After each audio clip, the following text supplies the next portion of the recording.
টানা বর্ষণে ডাসা নদীর তীরে ধস, আতঙ্কে ঢোলখালি এলাকা।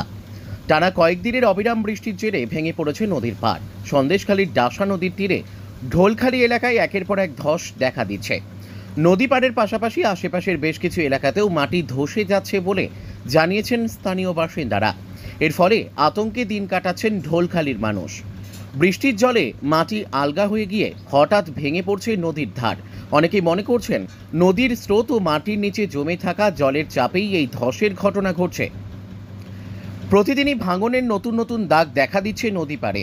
এখনই দ্রুত মেরামতি না হলে ভাঙন গ্রামগুলির দিকে আরও এগিয়ে যেতে পারে, এমন আশঙ্কাও করছেন স্থানীয়রা। প্রশাসনের তরফে নদী বাঁধের ধসে যাওয়া এলাকাগুলি চিহ্নিত করে দ্রুত ব্যবস্থা নেওয়ার দাবি তুলছেন ঢোলখালির বাসিন্দারা।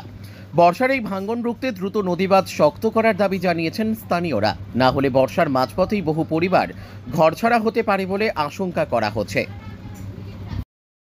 আমরা এই বর্ষাকালটায় বিশেষ করে আসলে আমরা খুব আতঙ্কে থাকি যে কখন কি ভেঙে যায়। ভরা কোটালের সময় একদম নদীর বাঁধের অবস্থা ভীষণ খারাপ হয়ে যায়।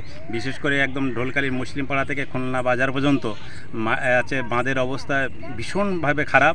আমাদের এখানে একটা আদিবাসী হোস্টেল আছে, যে কোনো মুহূর্তে বাচ্চারা সবসময় আতঙ্কে থাকে কখন কি হয়ে যায়। বিশেষ করে কৃষকরা এবং বহুত মৎস্যজীবী এখানে আছে, তারা খুব চাষবাসে তারা খুবই উপর নির্ভর। এই চাষবাসের ছাড়া তাদের জীবন চলে না।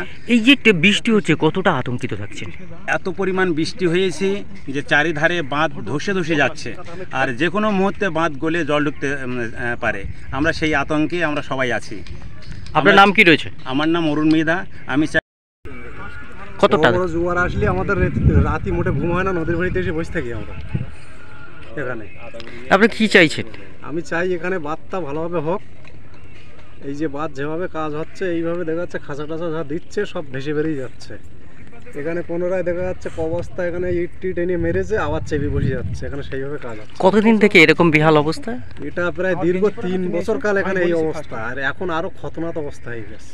এই তো টানা বৃষ্টির প্রভাবে কতটা আতঙ্কিত ছিল? বিশাল আতঙ্কে। এখানে মাটি নরম হয়ে গেছে, সব ধস লেবে চলে যাচ্ছে। বস্তা দিয়েছে, বস্তার উপরে মাটি সব ধস লেবে বেরিয়ে যাচ্ছে। তো বস্তা দিয়ে কি হবে? এই তো ইটের বস্তা দিয়েছে, কোনো লাভ নেই, সব চেপে যাচ্ছে। আপনার নাম কি রয়েছে? আমার নাম জিয়ারুল গাজী।